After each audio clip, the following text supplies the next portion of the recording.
Steve, that conscious decision to be more proactive in your approach, though, that was a gutsy call. Yeah, it was against the trend. The industry's been very much a sort of emu-ostrich posture with your head in the sand and hoping that the winds of change would just keep blowing over. Mara and I discussed it at length, and you know, we did have some good advice.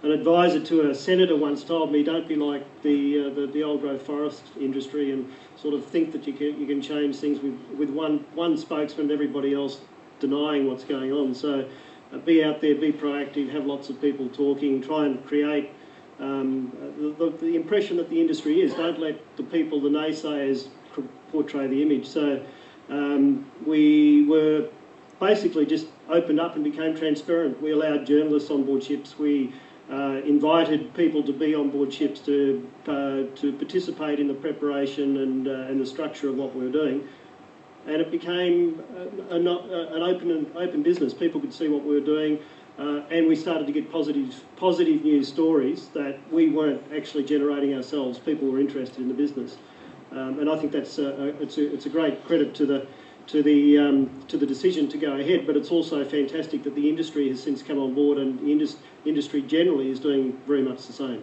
Well, I agree, and embrace it you did, and in fact we got the Discovery Channel to come and do a story, and we'd just like to show you it. She's the world's largest custom-built livestock carrier, a modern-day Noah's Ark, the Crux. For us it's a passenger ship, just the passengers are 4 legs, that's the only difference. She must get 16,000 head of cattle from Australia to Indonesia in just 4 days. One of the most dangerous animals carried sea. On the way, they'll face heavy traffic and pirate-infested waters. We are under piracy attack. What counts is to get this $12 million cargo delivered alive and well. Of course, Wellard and Seba would never let one ship get in the way.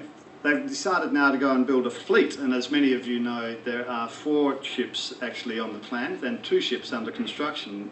Mara, maybe if we just talk about how many more ships, where those ships are, and when you're going to stop.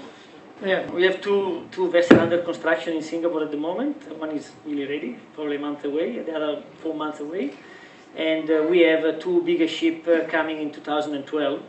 And the reason is not that we want to increase too much our capacity, but we want to remain at the top. And only new ships allow us to take care of the animal the way we want, and also now the way our customer want. I'm sure that the bar has been raised by us, and now everybody has to cope with it. So we believe in that. And with the naming of the MV Ocean Swagman and the MV Ocean Outback, you know, any names for what the next 2 might be after that? No, not yet. It will be iconic Australian name. It's my new country, so we have to use those names. You're not flagging for an Ocean Downie, are you? We'll get to that one later.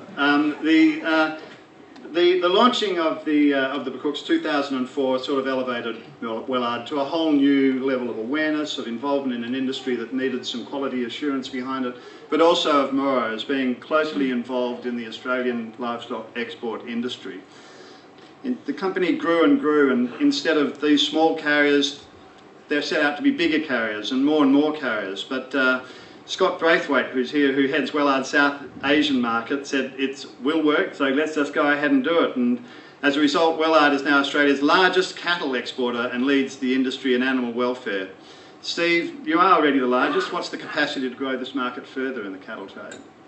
I think the potential for cattle into Southeast Asia and other near Asia markets is much greater than what it was. I think the cattle trade got to 1 million head about 10 or 12 years ago, and it's been 600,000 or 700,000 head. So 1 million plus. When you look at it, what the world's missing is protein, and the Asian markets have got a great capacity to finish Australian cattle.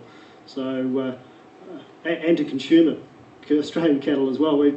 We started in Indonesia in 1996, and they told me then that there were 200 million people in Indonesia, and we've got one Indonesian here at the moment, Mr. Braithwaite, who lives in Bali. I think there's 240 million now, but I don't know that they even know how to begin to count them. So the demand is going to be insatiable.